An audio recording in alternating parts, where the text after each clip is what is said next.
Ya. Vamos entonces a tratar temas asociados a la misma temática que estamos viendo la clase pasada, que tiene que ver con la evolución. Complementar la temática relacionada con los cambios en los individuos, en su forma, de acuerdo a los distintos procesos que están ocurriendo en su entorno, y continuar entonces con lo que es una pequeña reseña con respecto a las formas que tienen ciertos individuos, que está asociado mucho con su grado de complejidad que tienen y su posición relativa de acuerdo al árbol filogenético. De esta manera, entonces, en una primera aproximación, como ya vimos que la evolución por definición se traduce en cambios en las frecuencias de, de componentes genéticos de los individuos a través del tiempo, tenemos que considerar de que estas frecuencias se traducen en pequeños distintos tipos de alelos que están disponibles a partir del, del material genético en el ADN, lo cual entonces va a resultar en diferentes tipos de razas, entendiendo entonces por variaciones locales, morfotipos, que muchas veces tienen también otros componentes genéticos que son bastante menos visibles. De ahí hay un concepto un poco más difícil de asociar a simple vista, como son las especies gemelas, y lo cual puede dar lugar a eventuales especiaciones en el tiempo, lo cual quiere decir de que si se pueden acumular muchos de estos cambios, puede lograrse un aislamiento reproductivo entre las distintas poblaciones. Complementando entonces esta idea, tenemos entonces de que por qué el material genético es el sustrato de la evolución, debido al rol que posee en la síntesis de distintas proteínas que pueden llevar a cabo diferenciales adaptativos de acuerdo al contexto en el cual se estén encontrando los individuos. De esta manera podemos encontrar distintos tipos de funciones que se llevan a cabo, de tipo inmune, diferentes respuestas frente a determinados patógenos que se pueden encontrar en el entorno, digestivas, en el sentido de que pueden facilitar eh, degradar distintos tipos de componentes que a lo mejor pueden ser novedosos, y de pigmentación, que muchas veces tienen consecuencias bastante drásticas a nivel adaptativo, como es el camuflaje frente a depredadores o frente a competidores que se encuentran en el entorno. Por lo tanto, entonces, una respuesta de pigmentación es bastante importante para la estabilidad de los individuos. Ahora, nosotros vimos que la selección natural era una de las fuerzas que actuaba en la evolución como motor evolutivo. Sin embargo, existen otros componentes que son también importantes, que también juegan un rol en este proceso, como es la mutación. Y la mutación la vamos a entender entonces como cambios azarosos que ocurren en la combinación del material genético en las células gaméticas, dentro de las cuales pueden suceder entonces situaciones bastante inesperadas que pueden tener consecuencias disímiles a nivel de la adaptabilidad. Como se puede apreciar en la imagen, un gorila albino que en su entorno natural no tiene muchas posibilidades de adaptación debido a la necesidad de pigmento para lo que corresponde a la presión de la irradiación, y también a nivel social muchas veces igual tiende a tener conflictos a nivel internos con los grupos de su propia manada, lo cual entonces es muy fácil de que muera pronto. Afortunadamente este gorila fue rescatado y fue llevado a un zoológico en España. Pero sin embargo, en la gran mayoría de los casos, las mutaciones pueden tener consecuencias de distintos índoles. Nada más, vamos a reseñar lo que significa, por ejemplo, en muchos de los casos, insectos que adquieren resistencia a herbicidas, lo cual es un componente bastante sugestivo de lo que puede significar una mutación para, para cambios significativos a nivel de adaptabilidad. Y por otro lado tenemos también como proceso significativo a nivel de la evolución, la deriva génica, que básicamente aquí está reseñado por un proceso que va ocurriendo en las poblaciones cuando tienen un número bastante pequeño de individuos. Acá coloqué como un caso más gráfico la huiña, que es un felino que está en los bosques del sur de Chile, que desafortunadamente se encuentra en peligro de extinción debido a las características que tiene en cuanto a movilidad, a la necesidad que tienen de ocupar grandes espacios de bosque nativo, y por consecuencia se encuentra con muy pocos individuos en los distintos ambientes en los cuales se encuentran. Y lo que quiere decir entonces esta condición de deriva génica es que debido a los pocos números que poseen, es muy posible de que no exista un mecanismo de reproducción selectivo, sino que simplemente van a agruparse en forma azarosa determinados componentes de los alelos que componen su carga genética, lo cual entonces va a significar entonces una reducción mucho más importante de lo que puede haberse desarrollado en un contexto de un mayor tamaño poblacional. Y eso va a significar entonces una degradación genética muy importante a través de las generaciones, lo cual entonces puede llevar a distintos tipos de dificultades a nivel de la sanidad de la población, como muchas veces ocurre con las cargas de genes homocigotos que son letales. Entonces vamos a tener en cuenta una pérdida muy sensible a este nivel de adaptabilidad asociado a una pérdida de diversidad genética. Y como complemento a este proceso tenemos un componente que es bastante importante que ocurre en los ambientes, que es el flujo génico. Y lo vamos a definir entonces como una transferencia de material genético de una población a otra. Es decir, entonces tenemos a poblaciones, grupos de individuos que están espaciados en el tiempo y en el cual, a través del propio movimiento de cada uno de ellos, permite entonces de que se trasladen sus propias frecuencias, su propio material genético a los grupos contiguos, los cuales mediante la reproducción de estos pueden entonces facilitar entonces esta comunicación del material genético. Como se puede apreciar entonces en la figura, tenemos un insecto con determinada carga genética, expresado por su propio color, que se desplaza hacia el parche continuo de individuos, pudiendo entonces transmitir su propia carga genética, facilitando entonces una mayor diversidad. Entonces tenemos en cuenta de que el flujo genético es un proceso que aumenta la diversidad genética en la medida de que puedan comunicarse los individuos en el espacio. Ahora, en un contexto ecológico bastante amplio, vemos de que este proceso puede tener ciertas condicionantes, como el tipo de hábitat en el que se encuentran los individuos y el grado de conectividad que estos presentan. En un ambiente real como el que vemos en la mayoría del paisaje de la región o del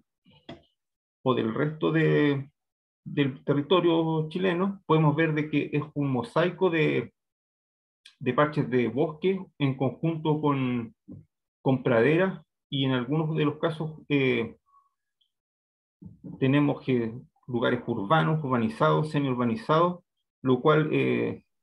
tienen poca conectividad entre sí y que muchas veces no coinciden con la selectividad, con el uso que los animales tengan para poder conectarse entre las distintas poblaciones. Están cada vez más aisladas. Y eso significa de que muy posiblemente no puedan comunicarse entre ellos en el punto de vista genético, posteriormente reproductivo.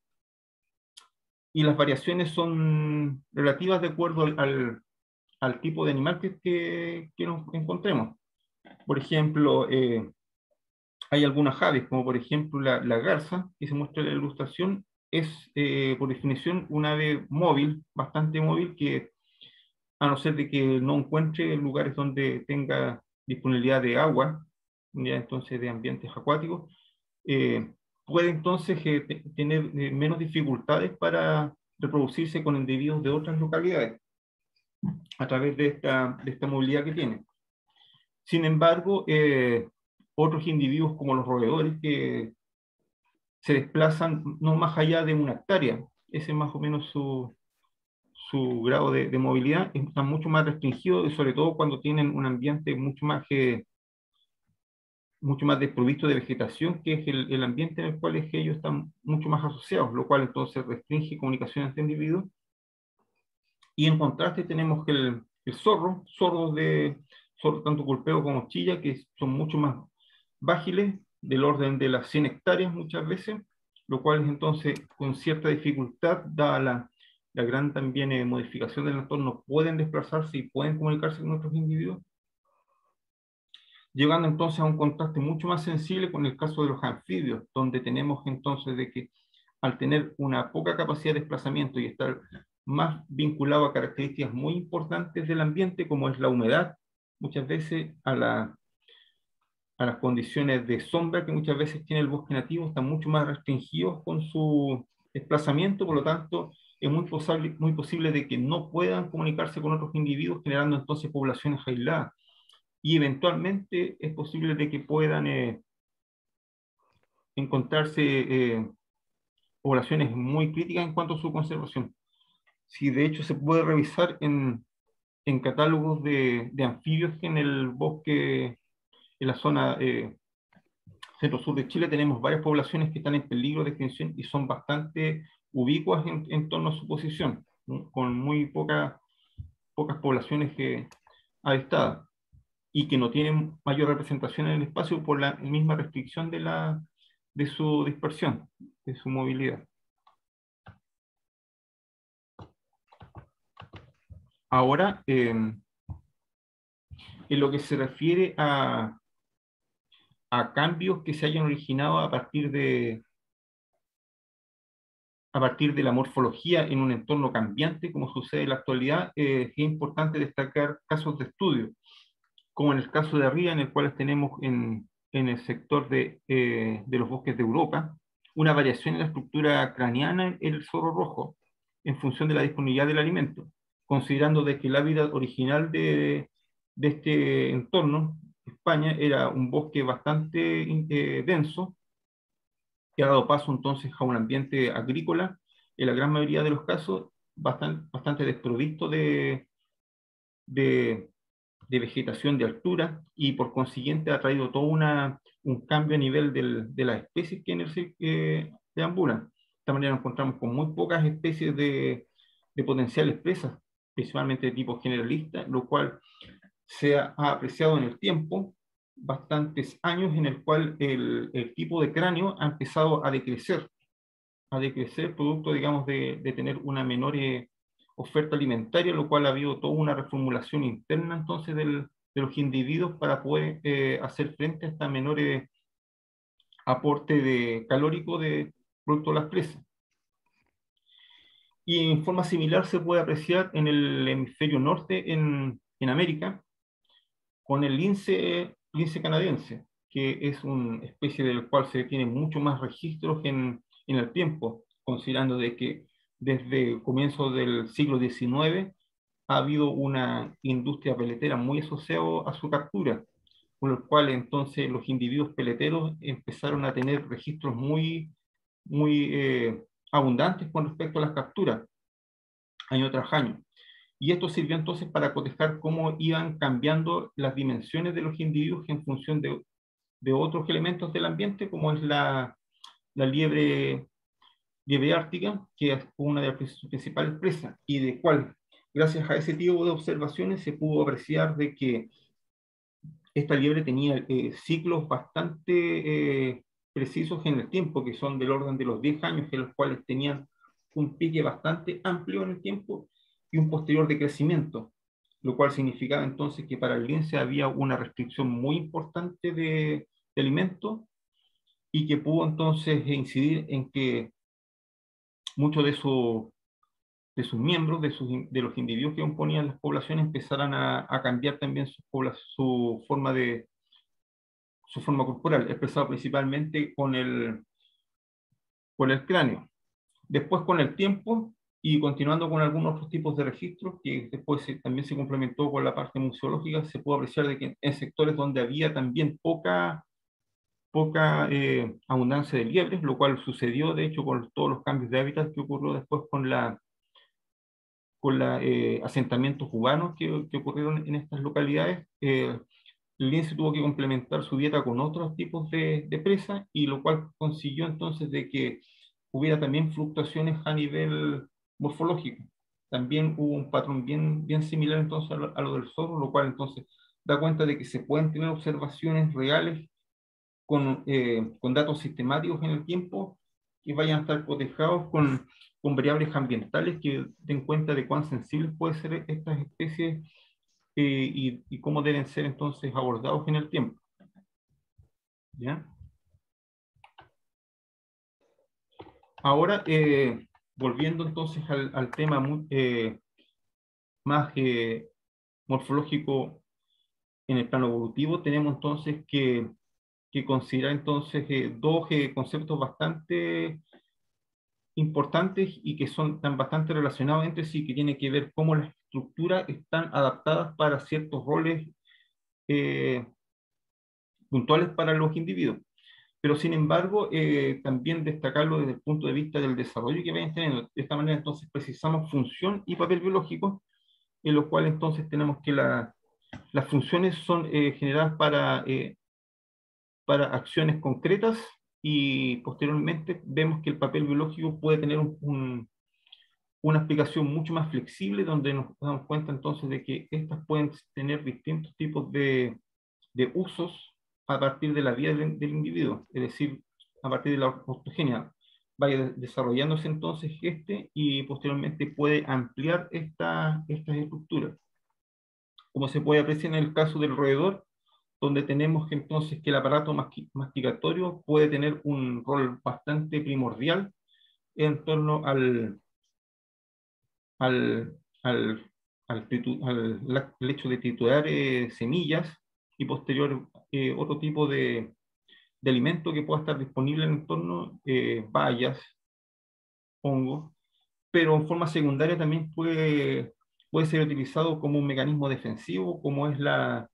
mordedura frente a otros individuos, lo cual esto sería un aspecto más de tipo secundario y que puede estar relacionado también con otros aspectos derivados ya de su crecimiento, sociabilidad, territorialidad, que entonces le permite entonces poder ampliar el enfoque de la estructura que en un primera instancia fue utilizada para la alimentación. Un, un elemento similar de comparación puede utilizarse en el caso de los reptiles, en el cual tenemos una estructura ósea que se encuentra en la base de la mandíbula, que es el hueso cuadrado, entonces, que permite la unión de con el resto del cuerpo, con la mandíbula del cráneo, pero que sin embargo tiene una función bastante importante y que posteriormente se deriva de esta unión y que se aprecia mucho más en el desarrollo de los individuos, que tiene que ver con la transmisión de ondas sonoras, lo cual no deja de ser un elemento adaptativo importante, ya que le permite la orientación de los individuos y posteriormente la adaptabilidad a un entorno bastante cambiante, y que posteriormente este es uno de los tipos de señales de los cuales estas especies son mucho más sensibles en cuanto a su percepción.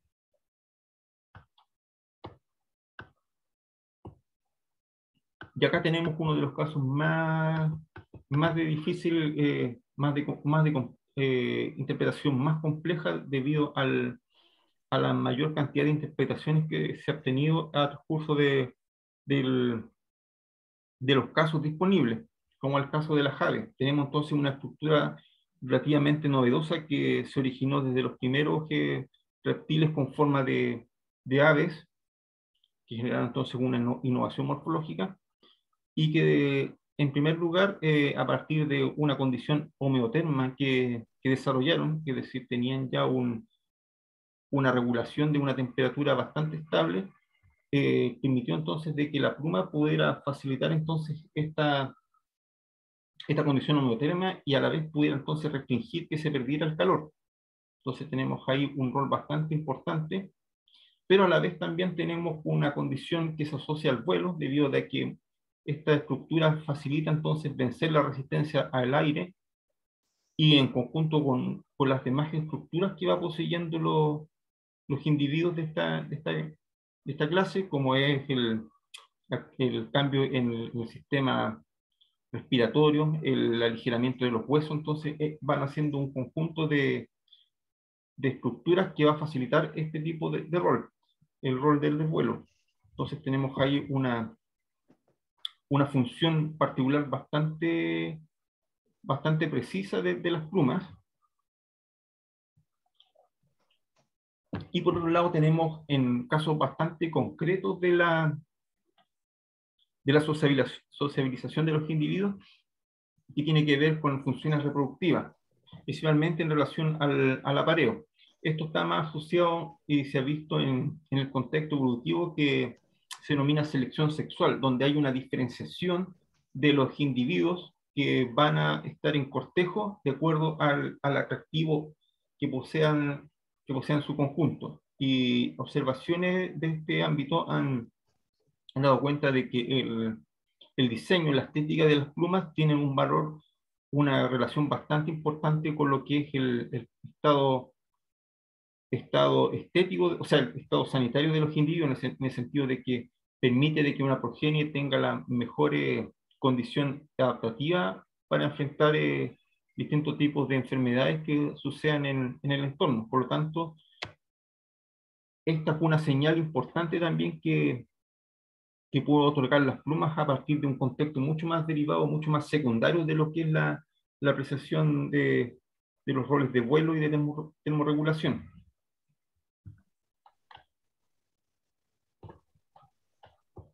Ahora bien, una apreciación bastante compleja de lo que cómo se pueden definir las funciones y los papeles biológicos son un poco complicadas, en el sentido de que uno solamente aprecia una fotografía de un momento determinado, principalmente en laboratorio, pero que sin embargo es producto de toda una secuencia de mayores interacciones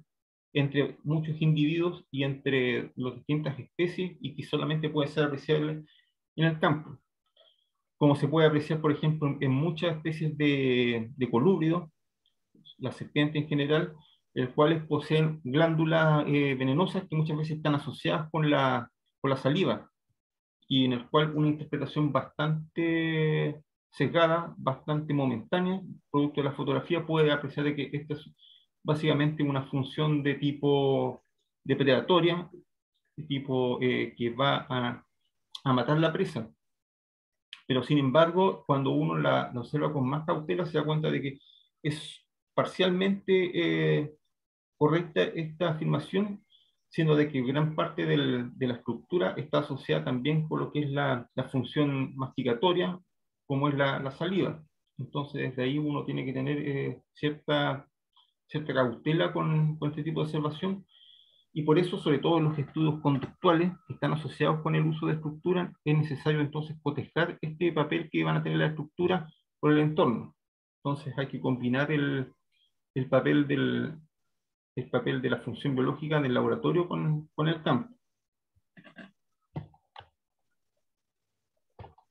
Ahora bien, en lo que se refiere a la preadaptación, este es uno de los términos más complejos y que puede llevar a más confusión debido al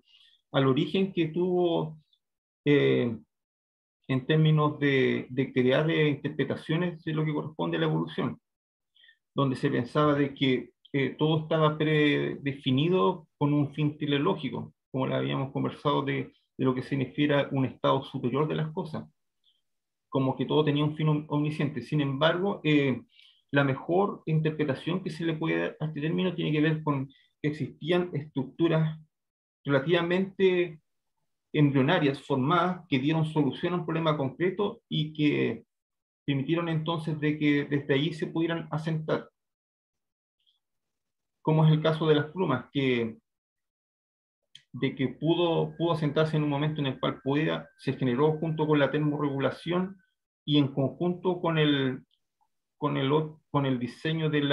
aligeramiento de los huesos, los sacos aéreos, para formar entonces estructuras que permitieran el vuelo y desde ahí entonces generar eh, estructuras mucho más consistentes para este tipo de acciones. De esta manera entonces tenemos el caso de las aves acuáticas que tienen el rol de las plumas que es bastante importante, sobre todo en lo que se refiere a la acción de la natación, para evitar entonces que las plumas adquieran excesiva agua y posteriormente les limiten la acción del nado y el posterior pérdida de maniobra, lo cual es bastante importante para la sobrevivencia. Lo mismo que ocurre con las estructuras de, como las aletas que tienen que ver con el desplazamiento en este mismo medio. Entonces, de esta manera, aquí se pierde o sea, diverge el rol que tenían las alas en el sentido de vuelo, y aquí se orientan más hacia la parte del buceo, lo cual entonces es una adaptación bastante importante para el ave, ya con un rol bastante establecido ya dentro de lo que es el vuelo, pero que ya están orientados hacia un entorno más acuático. De hecho, las aves buceadoras tienen muy poca capacidad de vuelo, restringiéndose entonces a unos pocos metros y reorientando todo su plan organizacional en este medio. Y por otra parte tenemos también el caso de los peces, en el cual readaptaron una estructura que es bastante poco observada, que ha sido los pulmones primitivos, que derivaron hacia otras estructuras que son mucho más versátiles, que son las vejigas natatorias, que son los compuestos con aire que permiten entonces una facilidad de desplazamiento a lo largo de la columna de agua en un perfil vertical. Y por otro lado también tenemos el vínculo de las aletas, que posteriormente son la estructura puede decirse, homóloga de lo que son los eventuales miembros de los tetrápodos, que son el resto de los vertebrados que pudieron emerger a tierra firme y que utilizaron esta misma estructura para modificarla y formar entonces miembros que son los que posteriormente fueron evolucionando hacia brazos y piernas. Entonces tenemos una preadaptación. Ahora bien, para considerar eso en la perspectiva histórica, tenemos que plantear cómo los reptiles evolucionaron entonces, cómo se fueron modificando sus estructuras para llegar entonces a ser aves en la plenitud como se conocen ahora. Esto es decir, con un vuelo activo y con un cambio en su plan estructural más ligero, en el cual entonces tenemos entonces una hipótesis que se asocia entonces a un cambio en las formas de vida que pasaron de ser de terrestres, puramente terrestres, a ser arborícolas y posteriormente a tener cambios conductuales a nivel de saltadores y planeadores. Y eso con todo un componente de retroalimentación conductual también que favorezca entonces este tipo de conducta, asociado también con lo que corresponde a las primeras plumas emergentes y al metabolismo que fueron originando, de tal manera entonces de que pudo generar toda una rama evolutiva que posteriormente fue diferenciándose y acá entonces generaron en la base los primeros reptiles con forma de aves, muchos de los cuales extintos, en contraste entonces con las aves actuales que pudieron desarrollar entonces una rama mucho más exitosa con todas estas propiedades y todas estas estructuras que les he mencionado. Y por otra parte tenemos una forma, puede decirse, análoga del planeo en las ardillas voladoras, en las cuales corresponden a una rama mucho más distanciada de los reptiles, que son grupo de los terápsidos, que son entonces reptiles mamíferoides, que adquirieron otro tipo de, adquirieron respuestas similares. Sin embargo, acá tenemos una estructura que es bastante distinta, que es el pelo que no se originó en forma tan similar a lo que corresponde a las plumas en cuanto a aislamiento. Entonces ahí tenemos un factor un tanto relevante a la hora de hacer la analogía entre los dos tipos de respuesta. Sin embargo, considerando los hábitos de vida que tienen este tipo de mamíferos, se dan cuenta de que no necesitó tampoco evolucionar hacia un cambio mucho más drástico como es el vuelo con alas y con sacos aéreos. Significaría entonces hacer toda una reestructuración de eh, su forma del plan corporal que no involucraría un largo tiempo de nuevamente estar sometido a esas presiones, lo cual no se realizó y quedaron con ese tipo de respuesta. En forma similar tenemos entonces también a los murciélagos, el grupo de los quirópteros, que mamíferos, en los cuales tenemos entonces también una respuesta alar y un aligeramiento de los huesos, pero sin embargo no llegaron a tal nivel de profundización del recambio a nivel corporal. Y ahí tenemos, por ejemplo, las consideraciones de lo que es su restricción sensitiva, más limitado a lo que son cuevas, muchas veces orientándose con sistemas de ecolocalización, lo cual entonces da cuenta de que su ámbito su ámbito espacial es mucho más limitado y no tiene la autonomía que tienen la gran mayoría de los aves. De hecho, es un impedimento muy natural muy particular que realizaron los mamíferos, que está adentrado en gran parte de lo que son sobre todo los trópicos y en menor medida entonces el bosque templado. Habiendo dicho entonces estos conceptos de las preadaptaciones, me queda mencionar lo que son otros conceptos a nivel evolutivo, como tiene que ver con cómo hay modificaciones de las estructuras y que van a ser entonces traspasadas a las ramas filogenéticas posteriores. Y en este caso, es importante destacar entonces la apomorfía, que es un rasgo biológico novedoso que derivó entonces de un rasgo ancestral. Es decir, entonces tenemos una novedad que surgió y que pudo ser modificada en forma bastante drástica, como es el caso entonces de la mandíbula en anfibios, que es un caso relativamente reciente de descubrimiento que se hizo en China. Entonces, que tenemos de que esta estructura derivó entonces en lo que es el martillo en el oído de los vertebrados superiores, lo cual entonces favoreció otro tipo de integración sensorial que pudieron obtener entonces estos individuos, ya que tenían otro tipo de hábitos espaciales. Entonces, de esta manera, entonces tuvo que ir en conjunción con un plano relacional distinto, sobre todo a este nivel, cambios en la mandíbula. También tenemos el caso de los arcos branquiales, que se puede apreciar sobre todo en los vertebrados inferiores, anfioxos, que después los vamos a abordar, y se expresan principalmente en los primeros estados, que se expresan en torno a la laringe, y en el cual, a medida de que los individuos fueron evolucionando, o sea, se hicieron mucho más complejos, empezamos a tener sobre todo lo que son anfibios y reptiles, todas estas estructuras fueron reformuladas. De hecho, hay muchas otras estructuras que fueron conformadas a partir de los arcos branquiales, dentro de las cuales lo más destacable entonces es la lengua, que entonces sería una estructura entonces novedosa, que vino entonces derivada de este tipo de estructura primigenia, que entonces son los arcos branquiales.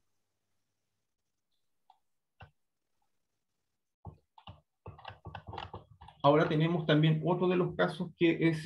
bien destacable y que puede tener cierta motivo de discusión en cuanto a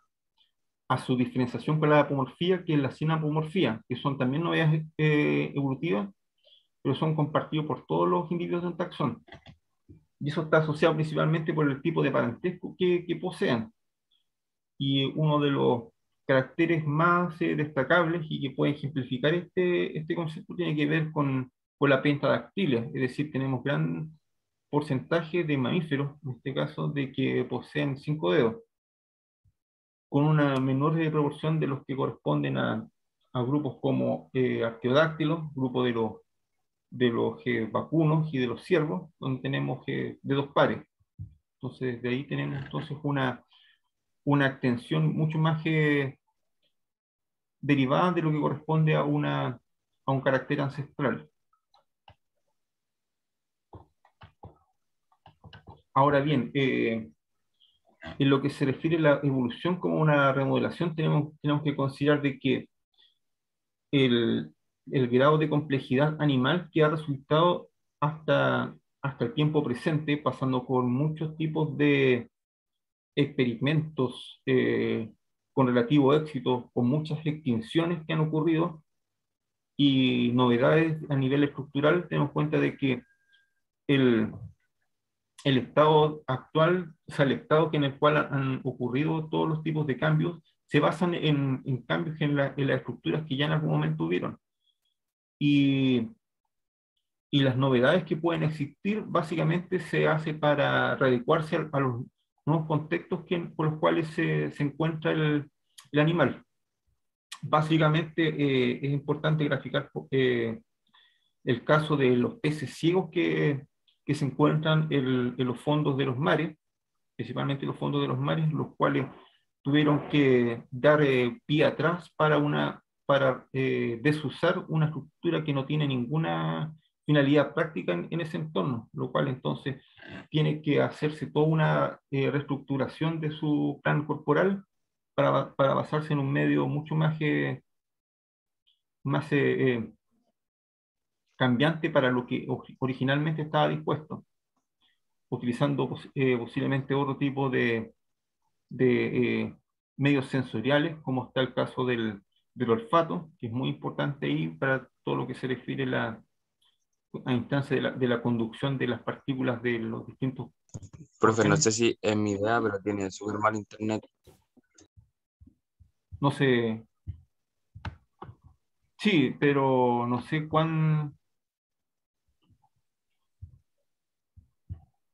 ¿se escucha bien o no? Sí, pero hartas veces me ha pasado que una explicación queda a la mitad porque se le corta. No sé si es solo a mí o al resto de los compañeros igual. Sí, yo igual lo escucho así cortado.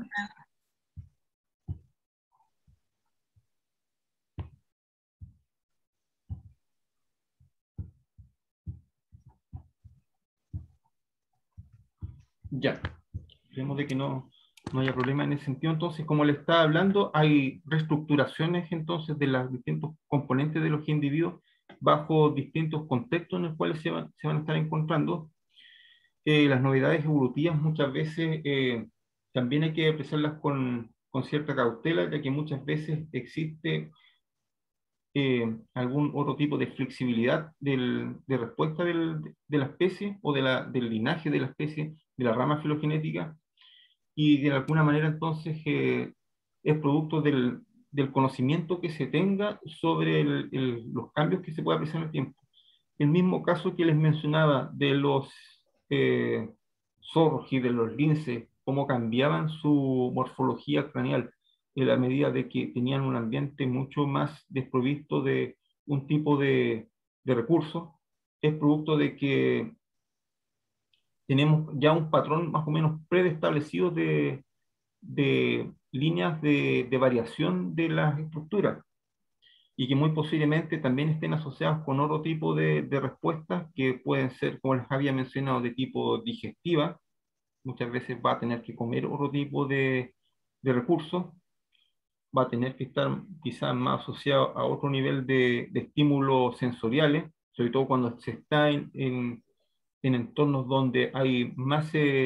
amenaza de tipo humano.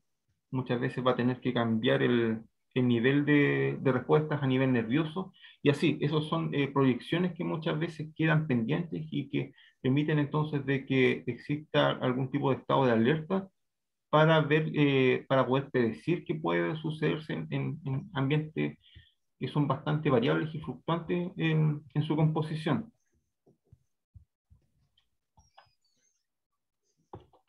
Ahora bien,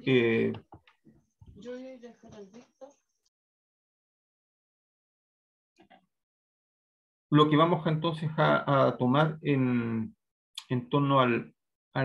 la parte del práctico, que básicamente tiene que ver con un plan estructural que ha sido bastante repetido en gran parte de los grupos animales, y de los cuales, bueno, lo que se responde, o sea, por definición, entonces tenemos que la simetría es la forma que el cuerpo se enfrenta a su entorno, teniendo en cuenta entonces de que tenemos dos grandes formas de simetría, en el cual entonces tenemos la forma radial, en el cual el eje central divide al animal en partes iguales, que es entonces, básicamente una disposición circular, como se puede apreciar en el caso de la medusa, y con ciertas variaciones lo que son los equinodermos, en este caso un erizo, y el eje bilateral, la simetría bilateral, entonces que tenemos planes especulares donde nos formamos entonces dos planos, derecha y izquierda, que lo tienen la gran mayoría de los animales a través de este reino, del reino animal, y que básicamente facilita muchos tipos de procesos que ocurren, especialmente con lo que tiene que ver con la cefalización y la disposición nerviosa. ¿Ya?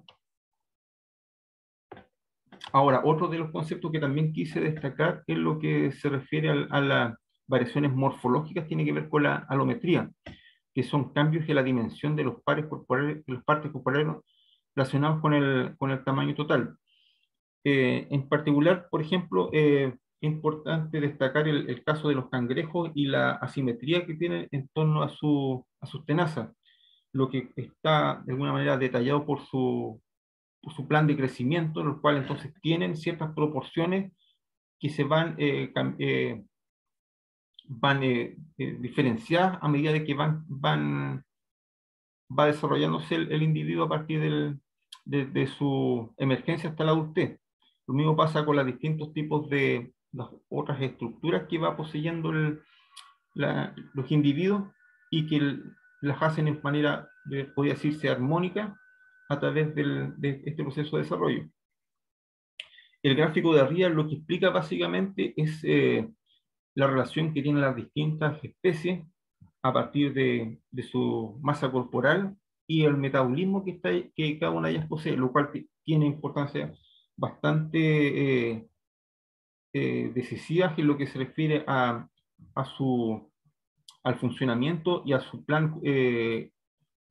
vital desarrollado con su entorno. De esta manera entonces tenemos ahí que está asociado con respuestas inmunes, con respuestas de digestibilidad, también reproductiva. ¿Sí? Y para resumir esta parte, entonces tenemos que la evolución entonces es un complejo de procesos que ocurren en conjunto, como les había mencionado, las mutaciones, las derivas génicas y el flujo génico. Entonces tenemos las que pueden ayudar a aumentar la diversidad genética y las que lo pueden disminuir. Están modulados por la presión del entorno en la medida de que este sea mucho más hostil o esté mucho más segregado, discontinuo entre los individuos, y también tiene que ver con la especie de por sí, si es que pueden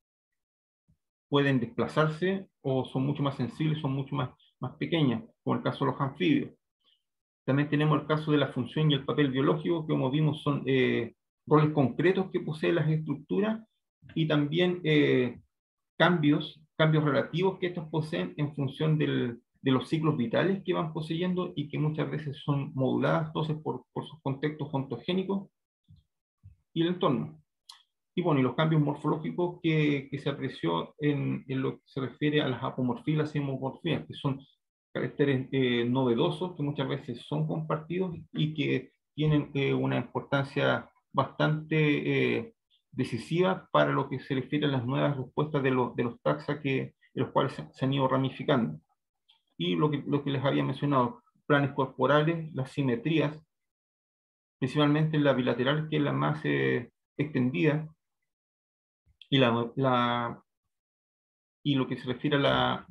alometría, que es un concepto también relativamente importante en lo que se refiere a cómo un determinado taxón ahí tenemos bastantes grupos que están ya condicionados evolutivamente, tienen distintos tipos de crecimiento, variación de sus distintas estructuras, también el metabolismo, y que están restringidos de acuerdo a esta programación genética que han tenido. Eso es básicamente el resumen de esta parte. No sé si...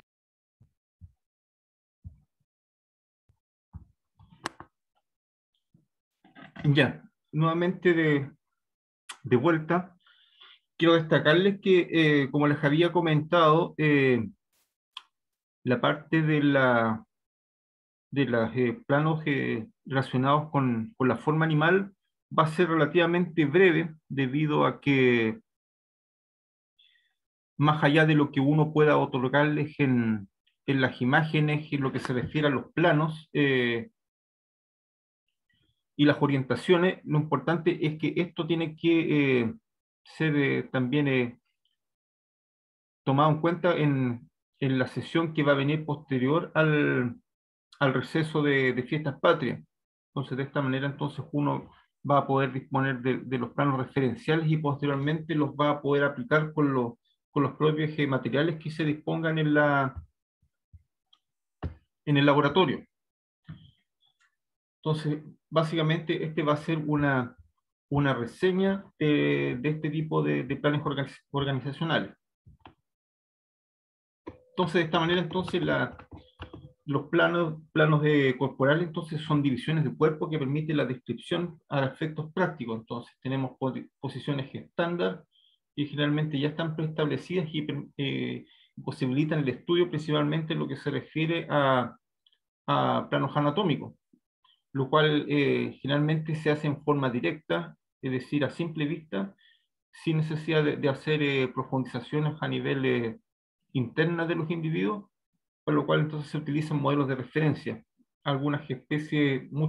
bastante utilizadas, como por ejemplo los perros o ejemplares vacunos o equinos, que son entonces los más ampliamente utilizados en este respecto. También tenemos la posición, que básicamente está asociada a la posición relativa respecto a los apéndices, de acuerdo a los miembros que estos individuos poseen,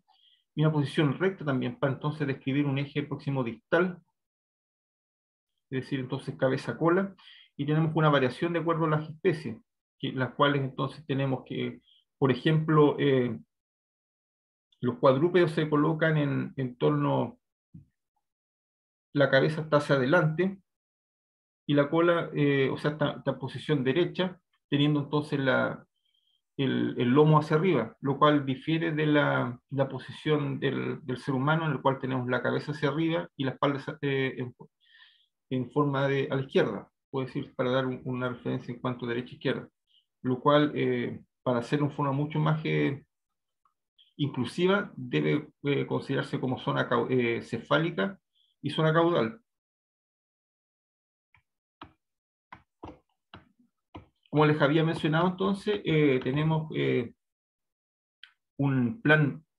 ampliamente entonces utilizado, que es el de los vertebrados, una simetría bilateral, donde tenemos entonces dos mitades, y tenemos entonces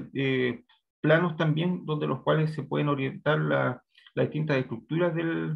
los individuos. Tenemos diferencias entonces que pueden variar de acuerdo a la condición en la cual se encuentran estos animales, especialmente lo que se refiere a la condición cuadrúpeda. Aquí vemos de que en el caso de los peces, una representación entonces de lo que corresponde el plano dorsal, ventral,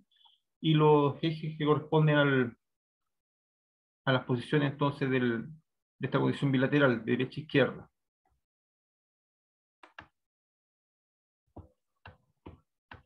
Ahora, para dar una graficación más concisa de lo que se refiere a las posiciones, tenemos que considerar entonces dos de los distintos planos. Entonces, el que son el plano dorsal, que es la parte trasera, que corresponde entonces a la zona de la espalda, que les había también mencionado, que corresponde a la parte posterior en humano, donde se puede apreciar entonces tenemos ambos extremos laterales, entonces, izquierda-derecha, y una zona ventral que corresponde entonces a la parte delantera, que coincide entonces con la zona del abdomen, que es lo que se denomina entonces en humanos una zona lateral, orientación derecha-izquierda, una zona anterior, que corresponde entonces a la zona de la cabeza, que es el extremo entonces más el extremo más importante, lo que se refiere entonces a la organización nerviosa, y en contraste entonces con el otro extremo que tenemos la parte posterior-caudal, perteneciente a la cola, que es bastante extendido, o sea, bastante universalizado entonces en este grupo de los bilaterales, y una porción media que muchas veces se utiliza también para hacer una descripción de las zonas de los cuerpos de los animales, que lo podemos encontrar entonces entre la mitad de ambos extremos.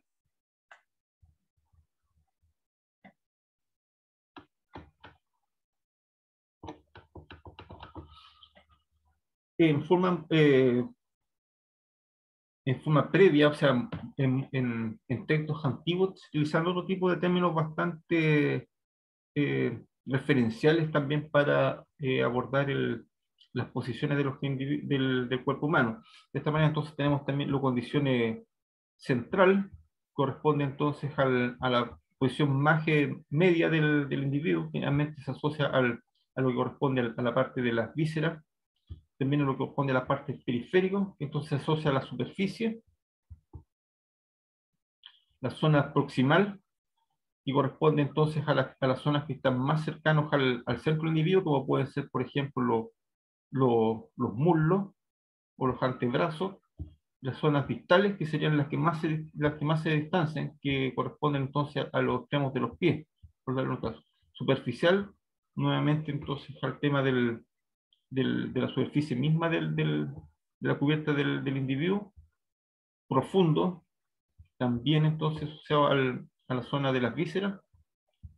y la zona superior, entonces, que es más o menos un análogo a lo que se refiere en las regiones dorsal y ventral. Muchas veces pueden ser bastante complementarias. Ahora bien, tenemos entonces ahora los planos con los cuales muchas veces se pueden dar origen a cortes y eventualmente a tener un panorama interno de la distribución de los órganos. Y considerando entonces el supuesto de la simetría bilateral, podemos entonces considerar cortes de tipo sagital, entonces el que hacemos a un nivel anterior-posterior, a nivel transversal entonces, donde hacemos un corte a un nivel ¿cómo se llama? A nivel horizontal del individuo, y también tenemos un plano frontal, en el cual entonces lo dividimos de izquierda a derecha, en el cual entonces podemos apreciar distintos tipos de disposiciones de los órganos. ¿Sí? Acá tenemos entonces nuevamente la consideración ventral dorsal, el contraste entre estos tipos de orientaciones, y la zona anterior y posterior, que como vimos en el caso de los humanos, solamente se diferencia por la posición vertical en la cual el- el- los humanos se encuentran.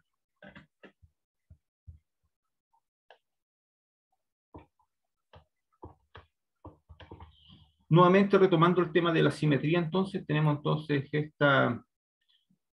disposición en la cual tenemos que mucho de la composición interna es bastante simétrica en los cortes longitudinal, transversal y sagital, solamente siendo distinto en el caso del tracto digestivo, lo cual entonces hay una ligera desviación de esta regla. Y por otra parte tenemos que considerar, como ya vimos, la aplicabilidad de la simetría bilateral en los distintos grupos de vertebrados superiores. Tiene entonces acá el caso de los mamíferos, donde tenemos entonces los planos en los cuales está constituido la misma imagen anterior, con las regiones dorsales, ventrales, posterior y anterior. Aplicable también entonces para aves,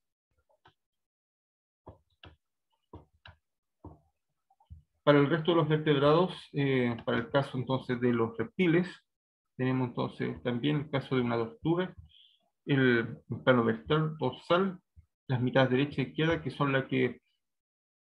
son diagnósticas entonces de este plano corporal. Lo mismo para el caso de los anfibios y posteriormente para el caso de los reptiles. O sea, perdón, para el caso de los peces.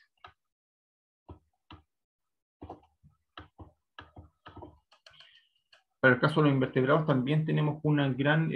aplicabilidad en el caso de la simetría bilateral, dándonos en este caso en el orden de los insectos, ortópteros, lepidópteros, cicadélidos, hemípteros, polústeros, estos son del grupo de los coccinélidos, tenebriónidos, leampíridos, estos son odonatos, que son, podría decirse, insectos más del orden inferiores por su condición de desarrollo, y hemípteros. En el grupo de los anélidos, que son otro de los grupos zoológicos que también vamos a abordar, tienen cierta disposición simétrica externa, y también esto está reflejado en la disposición de los órganos, que es un concepto que se va a abordar en las clases posteriores, que tiene que ver con el metamerismo. Sin embargo, tiene ciertas restricciones en los planos en los cuales se vaya a abordar, y posteriormente otros de los artrópodos que también es fácilmente observable la simetría bilateral, caso de los arácnidos.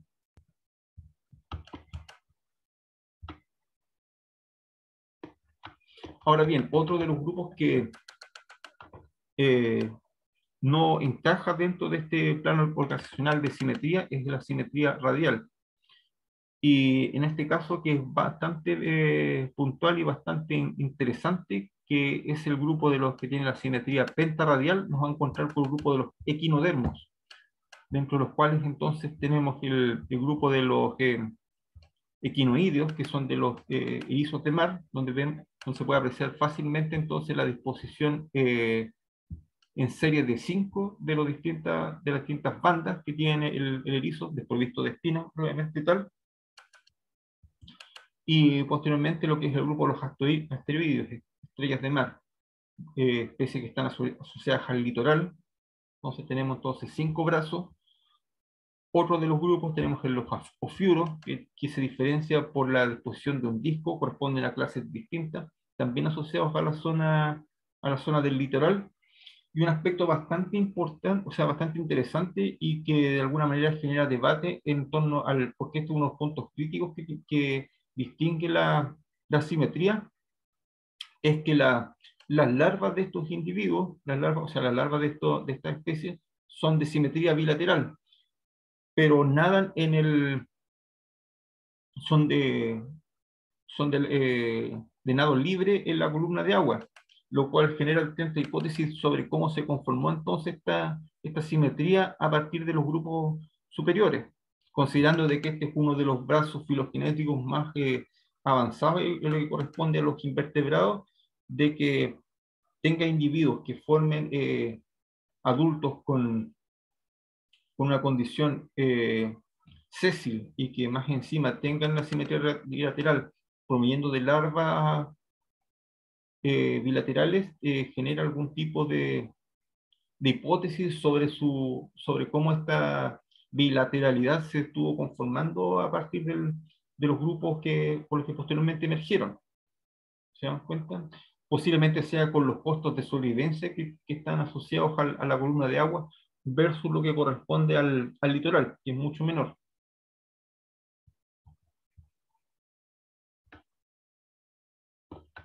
Aquí tenemos otro de los casos en los cuales no es fácilmente distinguible el tipo de simetría en los cuales se encuentran inmersos estos animales.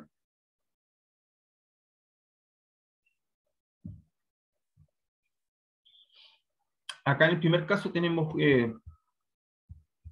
una hidra que corresponde al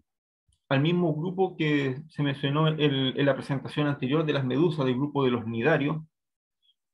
que tienen por definición entonces simetría radial. Esta es una especie sí de vida libre que, perdón, es sésil en la gran mayoría de los casos, en contraste con lo que corresponde a la medusa, que se encuentra más dispersa y y flotando a través de la columna de agua. Tenemos acá un platenminto, esta es una planaria del grupo de los acelomados, que también vamos a detallar en lo que corresponde al plan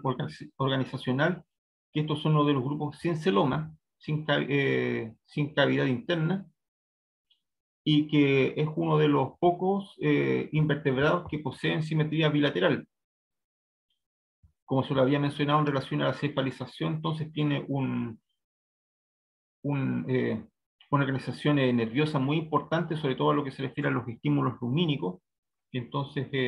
favorece este tipo de disposición simétrica. Y uno de los casos más difíciles de interpretar a simple vista, que corresponde entonces a la esponja del grupo de los poríferos, en el cual tenemos entonces células bastante indiferenciadas como un tejido disperso, y que las células solamente poseen las funciones de células flagiladas que permiten entonces el acarreamiento de la columna de agua, de poder tener partículas alimenticias, y otras para generar gémulas y reproducirse. Por tanto, a tal nivel la condición simple que tiene este animal, de que no tiene mayor diferenciación externa. De esta manera entonces podemos encontrar de que no hay una simetría clara en este tipo de animales, en este tipo de individuos, y más aún de que muchas veces está sujeto a distintos tipos de presión mecánica en torno a la columna de agua. Puede pasar a romperse el individuo, sacar pedazos de la esponja, y así como queda, va a quedar entonces un individuo con un no patrón claro corporal. Pero estos son uno de los grupos más elementales en lo que se refiere a la organización corporal básica. Por lo tanto solamente lo vamos a ver a nivel referencial, y posteriormente solamente lo corresponde a los individuos más complejos, como sobre todo nos estuvimos refiriendo a nivel de los vertebrados.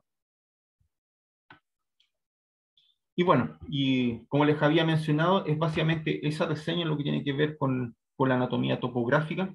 y posteriormente eso lo vamos a complementar con la visualización en vivo de los animales en el laboratorio disponible. Entonces, solamente recalcando que tenemos una topografía animal, una aproximación facilitadora a un estudio de la morfología, donde tenemos los distintos planos donde se pueden